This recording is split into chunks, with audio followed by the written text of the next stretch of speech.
কবে ঈদ বোনাস পাচ্ছেন শিক্ষকরা, যা জানা গেল। 2 মাসের মধ্যে আসছে প্রবাসী কার্ড, মিলবে বিশেষ সুবিধা, বললেন প্রবাসী কল্যাণমন্ত্রী। বিজয় শপথ অনুষ্ঠানে অনুপস্থিত স্ত্রী সন্তানেরা, অথচ সামনের সারিতে তৃষা। সর্বশেষ জানাবো, শুভেন্দু চাইলে শেখ হাসিনাকে বাংলাদেশের বিমানবন্দরে পাঠিয়ে দিতে পারেন, বললেন আসিফ মাহমুদ। শিরোনাম শুনলেন, এবারে বিস্তারিত। কবে ঈদ বোনাস পাচ্ছেন শিক্ষকরা, যা জানা গেল। এমপিওভুক্ত বেসরকারি মাদ্রাসার শিক্ষক কর্মচারীরা আগামী সপ্তাহে ঈদ বোনাস পেতে পারেন বলে জানা গেছে। রোববার 10 মে মাদ্রাসার শিক্ষা অধিদপ্তর সূত্রে এই তথ্য জানা গেছে। শিক্ষা অধিদপ্তর সূত্রে জানা যায়, ইতোমধ্যে এপ্রিল মাসের বেতন পরিশোধ করা হয়েছে, তবে ঈদ বোনাস এখনও দেয়া হয়নি। অধিদপ্তরের এক কর্মকর্তা জানান, ঈদ বোনাসের ফাইল শিক্ষা মন্ত্রণালয়ের কারিগরি ও মাদ্রাসা বিভাগে পাঠানো হয়েছে। নিয়ম অনুযায়ী ফাইল পাঠানোর 5 কর্মদিবসের মধ্যে চেক ছাড় হয়ে থাকে। সেই হিসেবে আগামী সপ্তাহেই বোনাস পাওয়ার সম্ভাবনা রয়েছে। উল্লেখ্য, দেশে এমপিওভুক্ত মাদ্রাসার সংখ্যা ৮,২২৯টি। এর মধ্যে দাখিল, আলিম, ফাজিল ও কামিল পর্যায়ের মাদ্রাসা রয়েছে, যথাক্রমে ৫,৭৬৭টি, 285টি, 993টি ও 184টি। এসব প্রতিষ্ঠানে প্রায় 1,20,000 শিক্ষক কর্মচারী কর্মরত আছেন। 2 মাসের মধ্যে আসছে প্রবাসী কার্ড, মিলবে বিশেষ সুবিধা, বললেন প্রবাসী কল্যাণমন্ত্রী। বৈধ পথে রেমিটেন্স পাঠাতে উৎসাহ দিতে প্রবাসীদের জন্য প্রবাসী কার্ড চালুর উদ্যোগ নেওয়া হচ্ছে।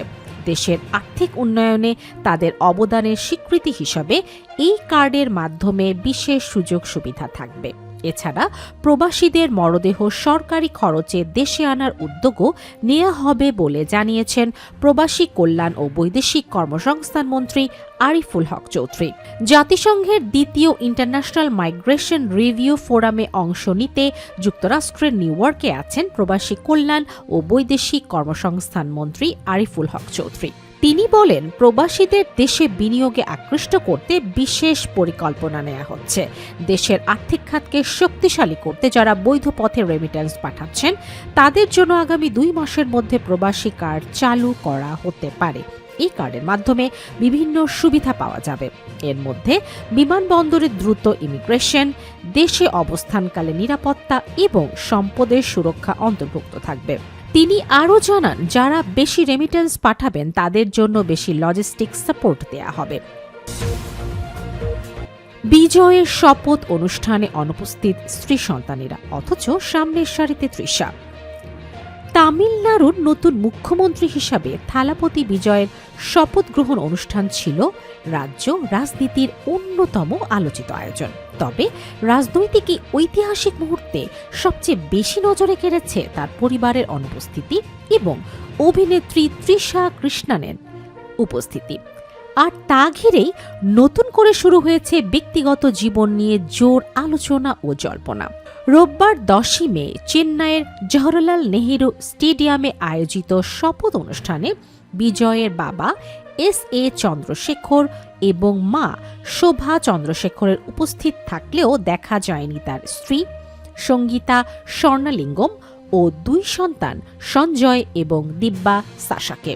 অনুষ্ঠানের প্রথম সারিতে বিজয়ের মায়ের পাশে তৃষার উপস্থিতি সামাজিক যোগাযোগ মাধ্যমে ব্যাপক আলোচনার জন্ম দেয়। দীর্ঘদিন ধরেই দক্ষিণী চলচ্চিত্র অঙ্গনে বিজয় ও তৃষার সম্পর্ক নিয়ে গুঞ্জন ছিল, যদিও এই বিষয়ে কখনো প্রকাশ্যে মুখ খোলেনি দুজনের কেউই। তবে বিজয়ের রাজনৈতিক জীবনের সবচেয়ে গুরুত্বপূর্ণ দিনে তৃষার উপস্থিতিকে অনেকেই বিশেষ ইঙ্গিত হিসাবে দেখছেন। সামাজিক যোগাযোগ মাধ্যমে অনেক ব্যবহারকারী দাবি করছেন, এটি হয়তো দীর্ঘদিনের গুঞ্জনের পরোক্ষ স্বীকৃতি। শুভেন্দু চাইলে শেখ হাসিনাকে বাংলাদেশের বিমানবন্দরে পাঠিয়ে দিতে পারেন, বললেন আসিফ মাহমুদ। শুভেন্দু অধিকারী সম্প্রতি শেখ হাসিনাকে বাংলাদেশে পাঠানো সংক্রান্ত যে বক্তব্য দিয়েছেন, সে বিষয়ে সাংবাদিকদের প্রশ্নের জবাবে আসিফ মাহমুদ হেসে বলেন, তারা যতদূর জানেন শেখ হাসিনা নিজেই ভারতে একরকম অবরুদ্ধ অবস্থায় আছেন। আসিফ মাহমুদ তার বক্তব্যে শেখ হাসিনাকে বাংলাদেশের একাধিক মামলায় ফাঁসির দণ্ডপ্রাপ্ত আসামি হিসাবে উল্লেখ করে তাকে অবিলম্বে হস্তান্তরের দাবি জানান। তিনি আরও বলেন, শুভেন্দু অধিকারী যদি সত্যিই চান তবে শেখ হাসিনাকে বাংলাদেশের বিমানবন্দরে পাঠিয়ে দিতে পারেন এবং এর পরের বিষয়টি বাংলাদেশই দেখে নেবে।